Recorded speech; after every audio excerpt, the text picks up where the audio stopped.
નમસ્કાર દર્શક મિત્રો, દૂરદર્શન સમાચાર સાથે હું બેલા 40,000 મિડ ડે ન્યૂઝ બુલેટિનમાં આપનું સ્વાગત કરું છું। શરૂઆત હેડલાઇન્સથી।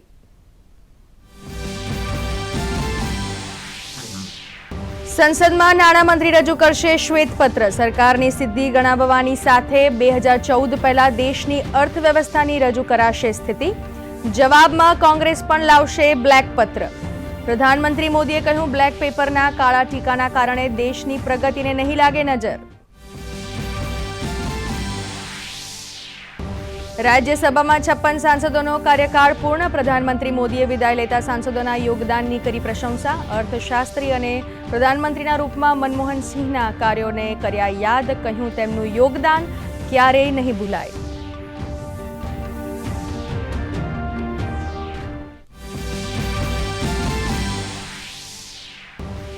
ગુજરાત વિધાનસભામાં આજે રજૂ થશે મહત્વના બિનસરકારી વિધેયકો। ખાનગી કંપનીઓમાં સ્થાનિકોને રોજગારી અંગેના બિલ પર થશે ચર્ચા, તો પાણી પ્રદૂષણ અંગે પણ થશે ચર્ચા।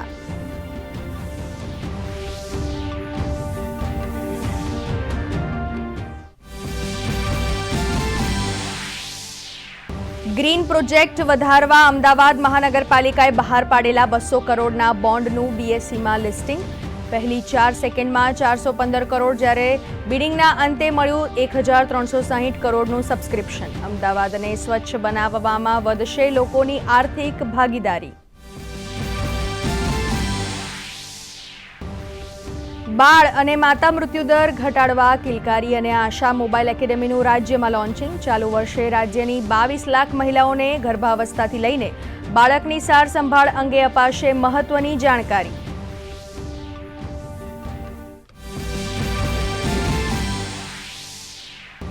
કેન્દ્ર સરકારના સાંસ્કૃતિક મંત્રાલય આયોજિત ફિલ્મ ઇટ ઇન્ડિયા ફેસ્ટિવલમાં વડોદરાની સ્કૂલને મળ્યો એવોર્ડ।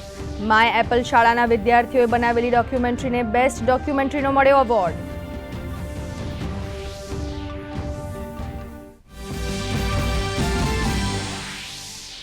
રિઝર્વ બેંક ઓફ ઇન્ડિયાએ વ્યાજ દર યથાવત રાખતા શેરબજારમાં 500 આંક સુધીનો કડાકો। નિફ્ટી પણ 100 અંક તૂટ્યો, તો સોના ચાંદીના ભાવ પણ તૂટ્યા।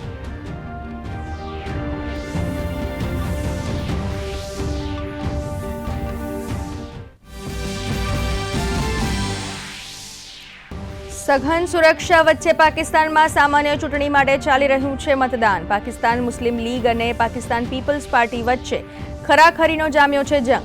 ચૂંટણીમાં સાવધાનીના પગલે મોબાઈલ સેવા કરાઈ બંધ।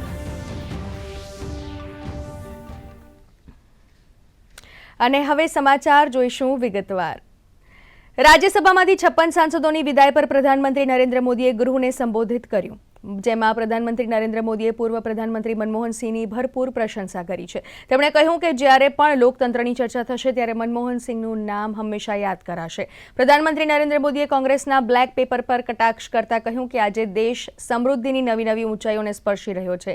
એક ભવ્ય વાતાવરણ સર્જાયું છે અને તેણે નજર ન લાગી જાય તે માટે આજે કાળું તિલક લગાડવાનો પ્રયાસ કરાયો છે। આ તરફ કોંગ્રેસના રાષ્ટ્રીય અધ્યક્ષ મલ્લિકાર્જુન ખડગેએ નવી દિલ્હીમાં પ્રેસ કોન્ફરન્સમાં કહ્યું કે તેઓ સરકાર સામે બ્લેક પેપર લાવવા જઈ રહ્યા છે। તેમણે સરકાર પર પોતાની નિષ્ફળતાઓ છુપાવવાનો આક્ષેપ કર્યો છે।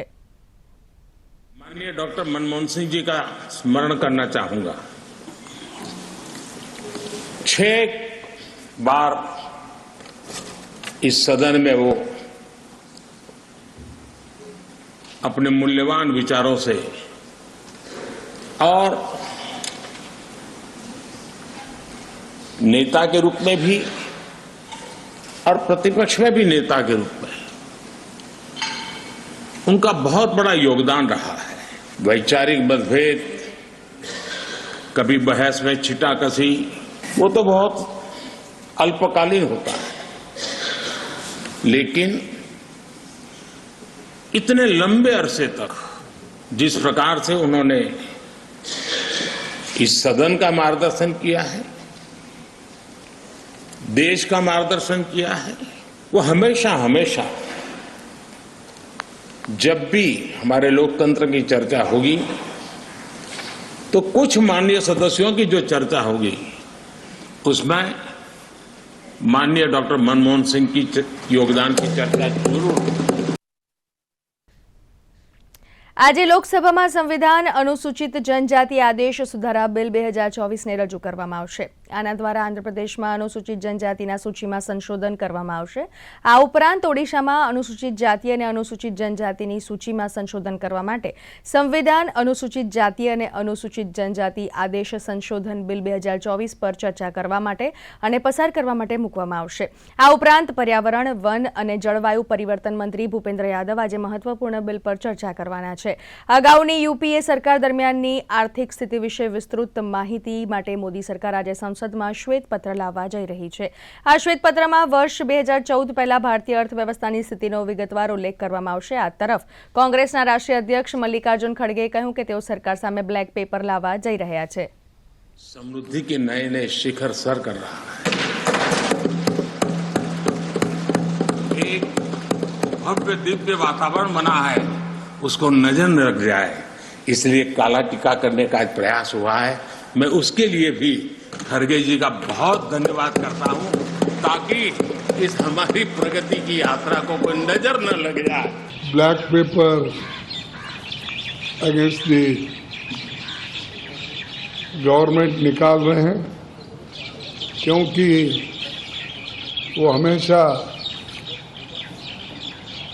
अपनी बात को पार्लियामेंट में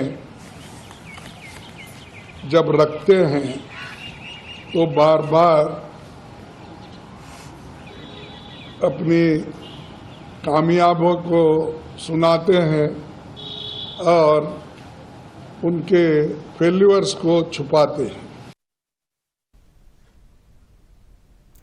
રાષ્ટ્રપતિ દ્રૌપદી મુર્મુ આજે નવી દિલ્હીમાં રાષ્ટ્રપતિ ભવનના અમૃત ઉદ્યાનમાં ઉત્તર પૂર્વ ભારતની સમૃદ્ધ પર 4 દિવસીય સાંસ્કૃતિક ઉત્સવ વિવિધતા કા અમૃત મહોત્સવ એક સંસ્કૃત ઓડિશીનું ઉદ્ઘાટન કરશે. આ પ્રસંગે પૂર્વોત્તર ક્ષેત્રના વિકાસ અને સંસ્કૃતિ અને પર્યટન કેન્દ્રીય મંત્રી જી કિશન રેડ્ડી પણ ઉપસ્થિત રહેશે. ઉદ્યાન ઉત્સવ 2024ના ભાગરૂપે આ કાર્યક્રમનું આયોજન સાંસ્કૃતિક મંત્રાલય અને ઉત્તર પૂર્વીય ક્ષેત્રના વિકાસ મંત્રાલય દ્વારા કરવામાં આવી રહ્યું છે. મહોત્સવનો હેતુ પરંપરાગત હસ્તકલા, હાથશાળ કૃષિ ઉત્પાદનોના વિનિમયને પ્રોત્સાહન આપવા અને પૂર્વોત્તર ક્ષેત્રનો વિકાસ કરવાનો છે. મંત્રાલયે કહ્યું કે આ મહોત્સવમાં 300થી વધુ વણકરો, કારીગરો, ખેડૂતો અને ઉદ્યમીઓ ભાગ લેશે. આ મહોત્સવ પરંપરાગત કળા, હસ્તકળા અને સાંસ્કૃતિક મિશ્રણ દ્વારા ઉત્તર પૂર્વ ભારતની સમૃદ્ધ વિવિધતાને પ્રદર્શિત કરશે. આ મહોત્સવમાં પ્રવાસીઓ માટે પ્રવેશ નિઃશુલ્ક રહેશે. તેઓ સવારે 10 થી રાતના 8 વાગ્યા સુધી મહોત્સવમાં ભાગ લઈ શકશે.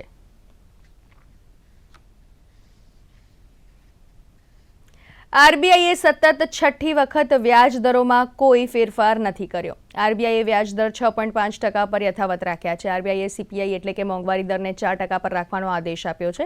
વર્ષ 2025માં મોંઘવારીનો દર 4.5% રહેવાની ધારણા છે. વર્ષ 2024 માટે ગ્રોથ રેટનો અંદાજ વધારીને 7.3% કરવામાં આવ્યો છે. નાણાકીય નીતિ રજૂ કરતા આરબીઆઈ ગવર્નર શક્તિકાંત દાસે કહ્યું કે વૈશ્વિક અનિશ્ચિતતા વચ્ચે દેશની અર્થવ્યવસ્થા મજબૂતી બતાવી રહી છે. એક તરફ આર્થિક વિકાસ વધી રહ્યો છે તો બીજી તરફ ફુગાવો નીચે આવી રહ્યો છે. The Monetary Policy Committee, which met on 6th, 7th and 8th of February, that is culminating today. After a detailed assessment of the evolving macroeconomic and financial developments and the outlook, the Monetary Policy Committee, that is MPC, decided by a 5-1 majority to keep the policy rate unchanged at 6.5%. Consequently, the standing deposit facility rate remains at 6.25% and the marginal standing facility, that is MSF rate, and the bank rate at 6.75%. The MPC also decided by a majority of 5 out of 6 members to remain focused on withdrawal of accommodation to ensure that inflation progressively aligns with the target while supporting growth. Reserve bank of ઇન્ડિયાએ repo રેટમાં કોઈ બદલાવ ન કરતા તેની અસર પણ share બજાર પર જોવા મળી છે. આરબીઆઈની પોલિસી જાહેર થતાં જ માર્કેટમાં કડાકો નોંધાયો હતો. સેન્સેક્સમાં સરેરાશ 500 અંક જ્યારે નિફ્ટીમાં 100 અંકથી વધુનો ઘટાડો થયો છે. આ તરફ સોના ચાંદીના ભાવમાં પણ ઘટાડો નોંધાયો છે. પ્રતિ 10 ગ્રામે સોનાના ભાવ 54 રૂપિયા ઘટીને 62,470 પર પહોંચ્યો છે તો ચાંદીનો ભાવ પણ સામાન્ય ઘટાડા સાથે 70,000 પર પહોંચ્યો છે.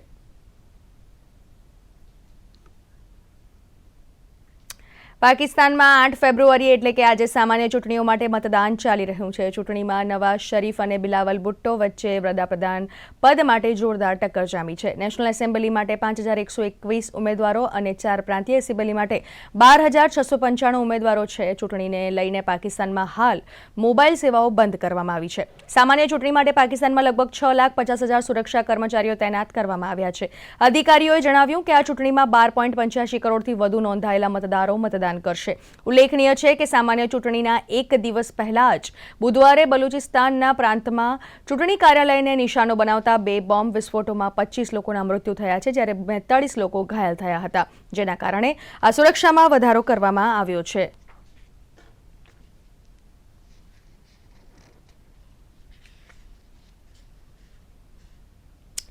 વિધાનસભા સત્રના આજે છઠ્ઠા દિવસની કાર્યવાહી 10 વાગ્યાથી શરૂ થઈ છે. આજે વિધાનસભા 2 બેઠકનું આયોજન છે, તો વિધાનસભામાં આજે મહત્વના બિનસરકારી વિધેયકો રજૂ કરાશે. સ્થાનિક ઉમેદવારોને રોજગારી, લઘુમતી કલ્યાણ સંરક્ષણ વિધેયક, પાણી પ્રદૂષણ વિધેયક પર ચર્ચા કરાશે. આ ઉપરાંત જાહેર સ્થળોએ વિરોધ પ્રદર્શન કરવા માટે પ્રતિબંધ માટેના વિધેયક ચર્ચા માટે ગૃહમાં રજૂ કરાશે. તો ગઈકાલે ગૃહમાં રાજ્યકક્ષાના શિક્ષણ મંત્રી પ્રફુલ્લ પાનસેરિયાએ એક ખાસ સંકલ્પપત્ર રજૂ કર્યો હતો. રાજ્યની શાળાઓમાં ધોરણ 6 થી 12ના અભ્યાસક્રમમાં ગીતાસાર દાખલ કરવામાં આવશે. આ ઉપરાંત વિધાનસભા ગૃહમાં કુપોષણ અંગે પૂછાયેલા પ્રશ્નના જવાબમાં મહિલા અને બાળ કલ્યાણ મંત્રી ભાનુબેન બાબરિયાએ જણાવ્યું હતું કે કુપોષણ એક વિષ ચક્ર છે. પોષણને વિશેષ પ્રોત્સાહિત કરવાના હોલિસ્ટિક અપ્રોચ સાથે રાજ્ય સરકારે અંદાજપત્રમાં ખાસ જોગવાઈઓ કરી છે. હર ઘર પોષણને જન આંદોલનના ભાગરૂપે લઈ જવાશે.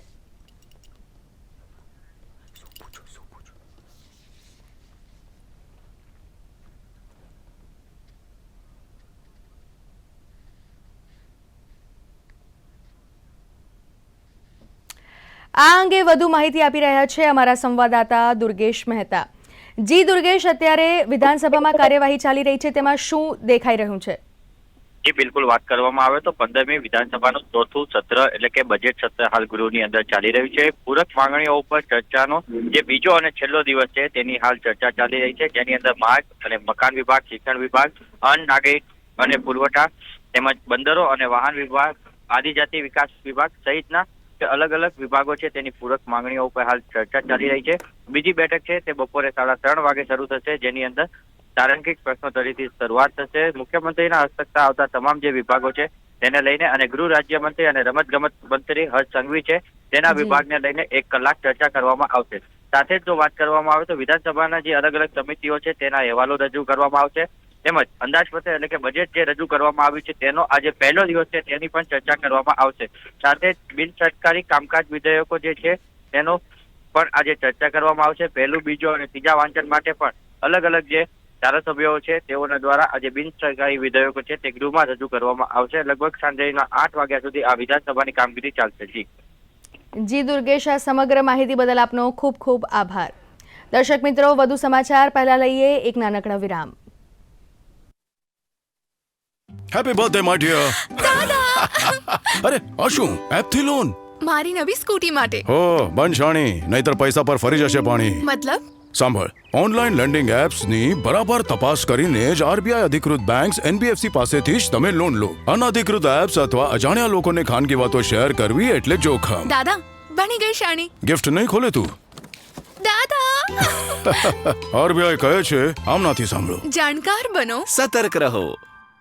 એ યાર મોન્ટુ, ચલ ને આ વીકેન્ડમાં આપણે મસ્ત પાર્ટી કરીએ. અરે ના ભાઈ ના, ગઈ વખતની પાર્ટીમાં મારી હાલત બગડી ગઈ હતી. 3 દિવસે હેંગઓવર ઉતર્યો હતો. ઉપરથી મારી બેન સાથે મારો ઝઘડો પણ થઈ ગયો હતો. એટલે મહેરબાની કરીને મારી સાથે પાર્ટીની વાત નહીં કરતી please. Oh come on Montu, મહિનામાં 2-4 પાર્ટી કરવાથી કઈ ના થાય, રાઈટ? અરે ના ભાઈ ના, આ મહિનામાં 2-4 કરતા કરતા જ માણસ એનો ગુલામ બની જતો હોય છે. સો બેટર તમે બધા પણ હવે સુધરી જાઓ પ્લીઝ. Okay, cheers.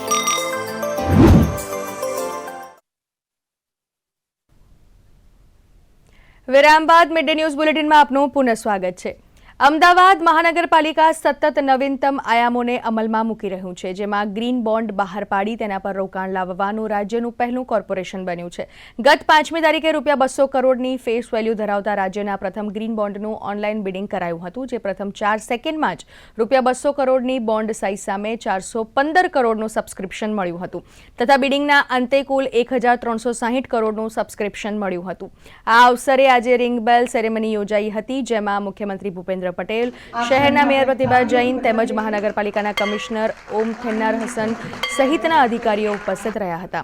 મહત્વનું છે કે તાજેતરમાં કેન્દ્ર સરકારે જાહેરાત કરી હતી કે જે શહેર ગ્રીન બોન્ડ બહાર પાડશે તેને પ્રતિ 100 કરોડ રૂપિયાએ 10 કરોડ રૂપિયા ઇન્સેન્ટિવ સામે ચૂકવવામાં આવશે. આ જાહેરાત મુજબ મહાનગરપાલિકાને વધારાના 20 કરોડ રૂપિયા મળશે. અમદાવાદ શહેર પહેલા મધ્યપ્રદેશના ઇન્દોરે પણ ગ્રીન બોન્ડ બહાર પાડ્યા હતા.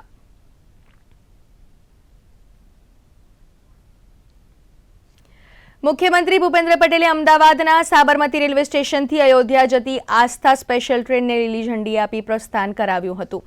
આ ટ્રેન મારફતે 1400 લોકો અયોધ્યા પહોંચશે અને ત્યાંના ભવ્યાતિ ભવ્ય રામ મંદિરમાં રામલલ્લાના દર્શન કરશે. આ ટ્રેનને પ્રસ્થાન કરાવતા પહેલા મુખ્યમંત્રી ભૂપેન્દ્ર પટેલે શ્રદ્ધાળુઓ સાથે મુલાકાત કરી હતી અને સફળ યાત્રાની શુભેચ્છાઓ પાઠવી હતી. અયોધ્યા જઈ રહેલા શ્રદ્ધાળુઓમાં રામલલ્લાના દર્શનાર્થે અનોખો ઉત્સાહ અને આનંદ છલકાઈ રહ્યો હતો.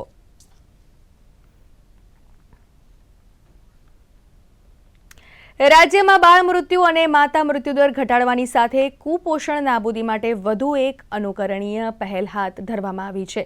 ગાંધીનગર ખાતેથી કેન્દ્રીય આરોગ્ય મંત્રી ભારતી પવાર અને એસપી વધેલના હસ્તે ગુજરાત અને મહારાષ્ટ્રમાં કિલકારી અને આશા મોબાઈલ એકેડેમીનું લોન્ચિંગ કરી સેવાનો પ્રારંભ કરવામાં આવ્યો હતો. આ પ્રસંગે આરોગ્ય મંત્રી ઋષિકેશ પટેલ ખાસ ઉપસ્થિત રહ્યા હતા. આ સેવા થકી ગર્ભાવસ્થાના 4થા મહિનાથી લઈને પ્રસૂતિના 1 વર્ષ સુધી સમયાંતરે સગર્ભાવસ્થા, બાળજન્મ અને બાળ સંભાળ વિશે મફત સાપ્તાહિક યોગ્ય સમયે 72 વિડીયો સંદેશાઓ સીધા પરિવારોને મોબાઈલ ફોન પર પહોંચાડાશે.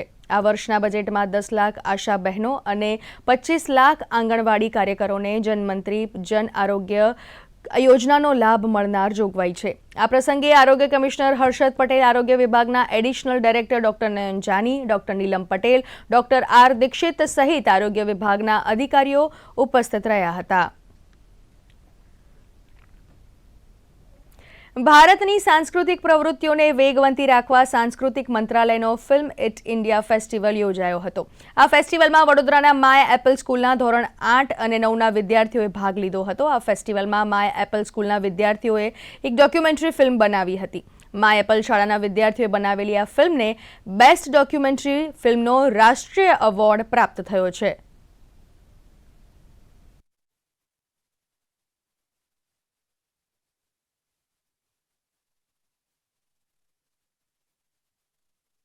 અમે લોકો એક નાનકડી ફિલ્મ તૈયાર કરી હતી જેનું નામ છે બાઉબા ટ્રી અને જે પાદરા પાસે છે. અમે લોકો અમારા છોકરાઓ ત્યાં જઈને અમારા ગાઈડન્સમાં એ લોકોએ ત્યાં શૂટ કર્યું હતું અને એક 3 મિનિટની ફિલ્મ બનાવી હતી. તે લોકોએ ખૂબ જ સરસ એડિટિંગ કર્યું હતું અને તેના માટે અમને લોકોને તે સંસ્થા દ્વારા બેસ્ટ ડોક્યુમેન્ટરી ફિલ્મનો એવોર્ડ મળ્યો છે, જેના માટે હું ખૂબ જ આભારી. અમે લોકો આ ફિલ્મ બહુ મહેનત કરીને બનાવી છે. અમે લોકો બાઓબા ટ્રી પાસે ગયા હતા, જે ગણપતપુરામાં આવેલ છે.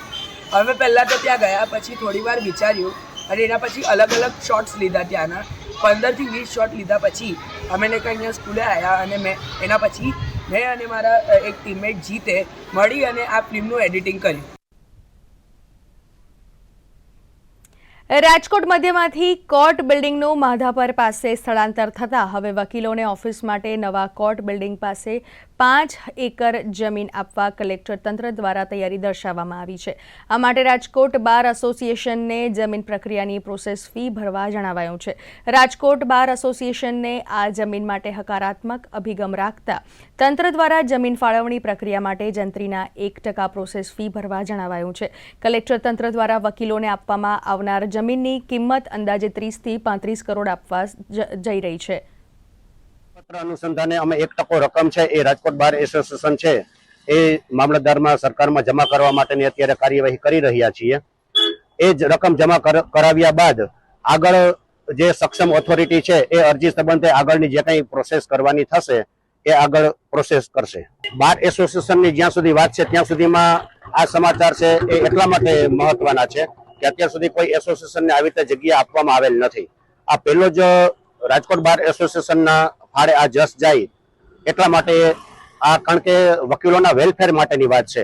જ્યાં વકીલોની ચેમ્બર છે, વકીલોના હિતાર્થ માટેના જે કાર્ય થવાના છે એના માટેની આ જગ્યા છે.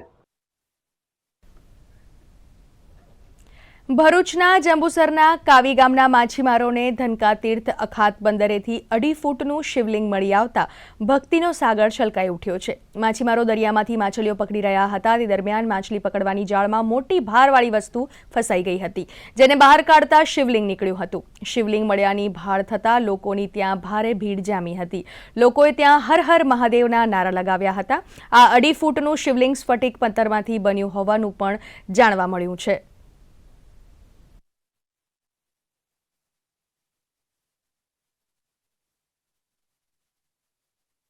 આજે વહેલી સવારે અમે બોટ છોડીને ગયા તો આ ઝાડમાં શિવલિંગ આવેલો હતો. ત્યાં શિવલિંગ ઝાડમાં આવેલો હતો, ત્યાં જાંગબળોમાં પાણી હતું તો પાણીમાં શિવલિંગ તરતેલું. ત્યાર પછી 2 માણસે કર્યું, સુકાઈ જાય, પાણી ખાલી થયા, બેટ નીકળી જાય. પછી આ પછી 10 માણસથી બી હલતું ના. પછી ભરતી થઈ, ત્યાં પછી 2 માણસો થઈ અને અમે બોટ પર ચડાવ્યું. ત્યાં પછી કાવી બંદર લાવ્યા છે આ શિવલિંગને. અને શિવલિંગની અંદર તમે જુઓ છો, અંદરના ભાગમાં નાગની અંદર બેઠક છે, ત્યાં પછી અંદર નાના નાના શંખ છે, અંદર મૂર્તિ દેખાય છે. દર્શક મિત્રો, બુલેટિનના વધુ સમાચાર આ વિરામ બાદ.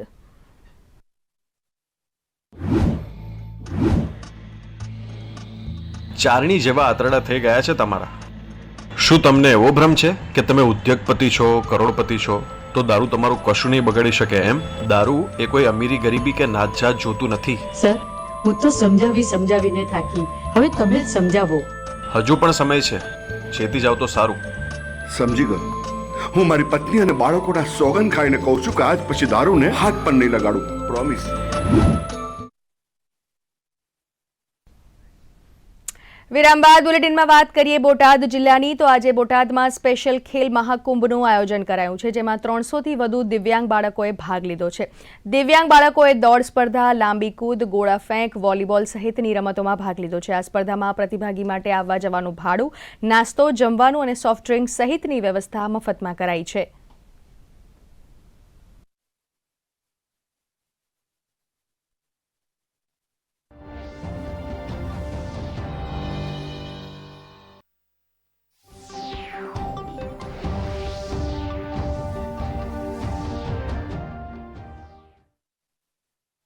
આની અંદર 100 મીટર, 200 મીટર, 400 મીટર, 800 મીટર દોડ, 25 મીટર, 50 મીટર લોઅર માટે બાળકો માટે દોડ તથા વોક પણ છે. મનોદિવ્યાંગ બાળકોની ખાસ બોચીની ગેમ છે, વોલીબોલની ગેમ યોજાઈ રહી છે, લાંબી કૂદ, શોર્ટપુટ અને સોફ્ટબોલ થ્રો જેવી ગેમો રમાઈ રહી છે. આવા કાર્યક્રમો કરવાથી મનોદિવ્યાંગ બાળક ઘરમાં જે પૂરી રાખતા હોય વાલીઓ, એની જગ્યાએ અહીંયા દરેક બાળકોની સાથે શિક્ષણ સારું મેળવે. ટ્રેનર શિક્ષકો હોય અને ટ્રેનર શિક્ષકો સાથે જ્યારે ટ્રેનિંગ લે તો ઘરે પણ પોતે પોતાનું કામ કરતો થઈ જાય અને પગભર બની શકે એવો મને 100% વિશ્વાસ છે. ખૂબ આનંદ થાય છે. બધા કરતાં જોરદાર એમતા ઘરે છોકરા રહે એની કરતાં અહીં કણે સારું પડે છે અને કામકાજ આનું બહુ સારું છે. અરવલ્લી જિલ્લામાં ઘણા લોકોને પ્રધાનમંત્રી આવાસ યોજના અંતર્ગત નવું મકાન મળ્યું છે. હવે જિલ્લામાં પ્રધાનમંત્રી આવાસ યોજના અંતર્ગત નવા 404 મકાનોનું ખાતમુહૂર્ત અને 2101 મકાનોનું લોકાર્પણ કરાશે. જિલ્લામાં ચાલુ વર્ષમાં 6 તાલુકાઓમાં 8155 આવાસ મંજૂર થયા છે અને વર્ષ 2018-19 અને વર્ષ 2020-23 સુધીમાં 36,602 આવાસ મંજૂર થયા છે.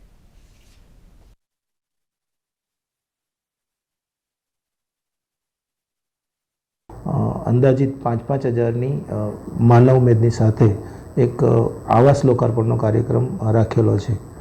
આ કાર્યક્રમમાં જુદા જુદા પ્રકારના આવાસના લાભાર્થીઓ, જે પ્રધાનમંત્રી આવાસ ગ્રામીણ, પ્રધાનમંત્રી આવાસ શહેરી, ઓબીસી આવાસ, એસસી આવાસ એટલે કે આંબેડકર આવાસ, દીનદયાળ આવાસ અને આદિજાતિના આવાસ, આ તમામ પ્રકારના આવાસના બનેલા મકાનોનું લોકાર્પણ થનાર છે અને અન્ય જે મકાન બનવાના છે એનું ખાતમુહૂર્ત થનાર છે. તો આ જિલ્લામાં ટોટલ 404 ખાતમુહૂર્તના મકાનો છે અને ટોટલ 2101 મકાનો લોકાર્પણ થનાર છે.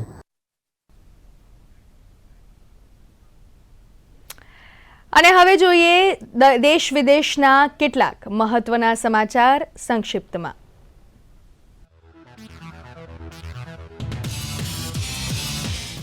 રશિયા યુક્રેન પર મિસાઇલ અને ડ્રોન વડે હુમલો કરતા 3 નાગરિકોના મૃત્યુ. રશિયાએ ક્રૂઝ મિસાઇલ, બેલિસ્ટિક મિસાઇલ અને શહીદ ડ્રોન વડે સમગ્ર યુક્રેન પર કર્યો હુમલો, જેમાં એક સગર્ભા મહિલા સહિત 10 અન્ય લોકો થયા ઘાયલ. ચીલીના જંગલમાં સતત 7 દિવસથી લાગેલ આગના કારણે અત્યાર સુધીમાં કુલ 131 લોકોના મૃત્યુ, તો 9,700 હેક્ટરથી વધુ જમીનને નુકસાન. આગના પગલે વિકળતી સ્થિતિને ધ્યાનમાં રાખીને ચીલી સરકાર દ્વારા જાહેર કરાઈ કટોકટી. ચીલીના જંગલમાં લાગેલી આગમાં આગ પહેલા અને બાદના આકાશી દ્રશ્યો આવ્યા સામે.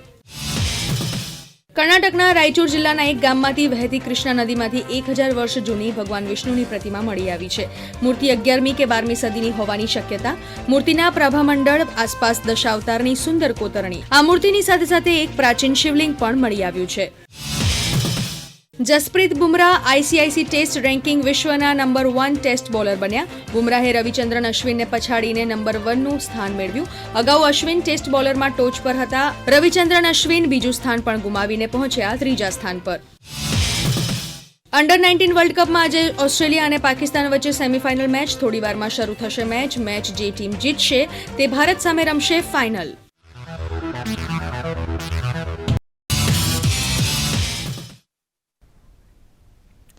બુધવારે ઇઝરાયેલમાં અમેરિકન વિદેશ મંત્રી એન્ટની બ્લિંકને હમાસ દ્વારા ઇઝરાયેલના બંધકોને મુક્ત કરવા સહિત ગાઝામાં ચાલી રહેલા 135 દિવસના યુદ્ધ વિરામનો પ્રસ્તાવ રજૂ કર્યો હતો.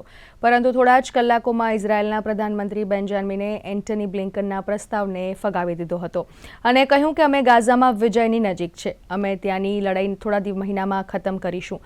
નેતન્યાહુએ કહ્યું કે જો હમાસના યુદ્ધ વિરામ પ્રસ્તાવને સ્વીકારવામાં આવે તો તે ભવિષ્ય માટે આપત્તિ બનશે.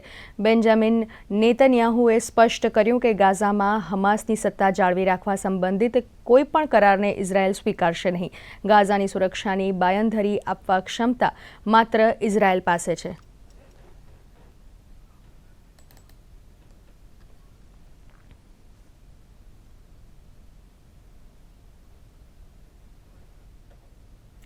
પ્રધાનમંત્રી નરેન્દ્ર મોદી આજે ભારત મંડપમમાં શ્રીલ પ્રભુપાદજીની 150મી જન્મજયંતિ નિમિત્તે કાર્યક્રમમાં ઉપસ્થિત છે. પ્રધાનમંત્રી મહાન આધ્યાત્મિક ગુરુ શ્રીલ પ્રભુપાદજીના સન્માનમાં એક સ્મારક ટપાલ ટિકિટ અને સિક્કો બહાર પાડશે. આચાર્ય શ્રીલ પ્રભુપાદ ગૌડિયા મિશનના સ્થાપક હતા. શ્રીલ પ્રભુપાદજીએ વૈષ્ણવ આસ્થાના મૂળભૂત સિદ્ધાંતોને બચાવવા અને ફેલાવવામાં મહત્વની ભૂમિકા ભજવી હતી. ગૌડિયા મિશનને ચૈતન્ય મહાપ્રભુના ઉપદેશો અને વિશ્વભરમાં વૈષ્ણવ ધર્મના સમૃદ્ધ આધ્યાત્મિક વારસાના પ્રચારમાં નોંધપાત્ર ભૂમિકા મળી છે. હરે કૃષ્ણ અભિયાન સમગ્ર વિશ્વમાં વૈષ્ણવ સંપ્રદાયના આધ્યાત્મિક વારસાને બચાવવા અને ફેલાવવા માટે ચલાવવામાં આવી રહ્યું છે. માણીએ આ કાર્યક્રમનું જીવંત પ્રસારણ. आज प्रभुपाद जी के 150वें वार्षिक जन्मोत्सव पर जो डाक टिकट के विमोचन के लिए प्रधानमंत्री जी के श्री हस्तों पर अर्पण करें.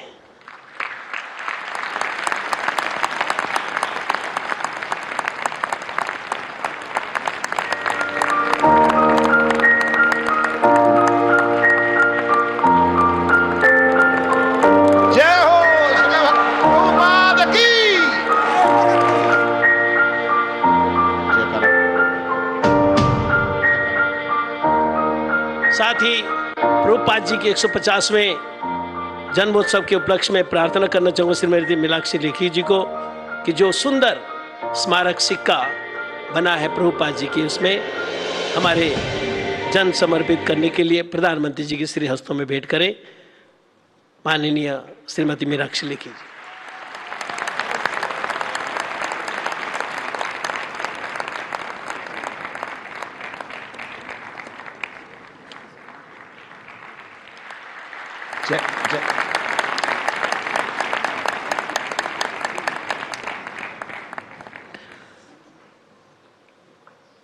हमारे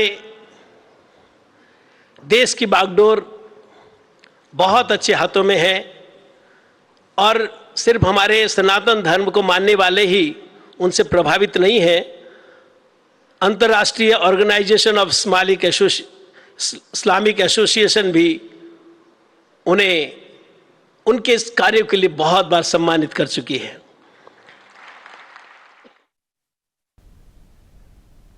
આ સાથે જ આજના મિડ ડે ન્યૂઝ બુલેટિન અહીંયા સમાપ્ત કરીશું. નમસ્કાર.